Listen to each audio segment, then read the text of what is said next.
其他消息来关心，海巡署的南投南昨伫基隆港的时雄去弄着港喙，造成查找的人行道破去，加在无人经过。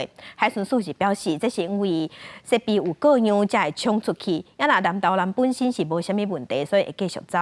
码头修理的费用，航务公司即马表示，这海期对港区的营运无啥影响，也个修理爱开23万。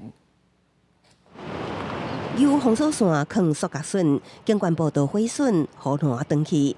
江边的阿摩土地突然起一角，现场变安尼，原乡都是这只南投南。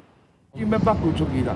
啊，这个地方这么小，你前几米都唔对啊嘛，非准啊，非这款类型的。可能要掉头，要掉头，啊过来就离啊，弄着足大声。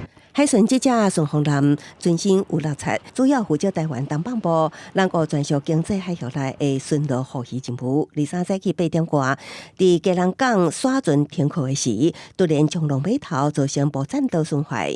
好在在报道顶，迄当时无人，海巡解释。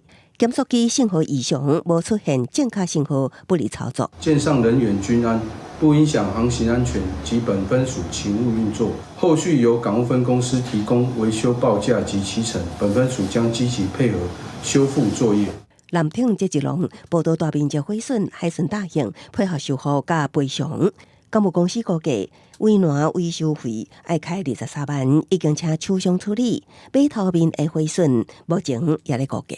操控在上有失误可能撞击这个码头以及人行的围栏。根据包商的叙述目前正在带料当中。那如果整个材料备齐之后，大概在3到5个工作天就能够复旧。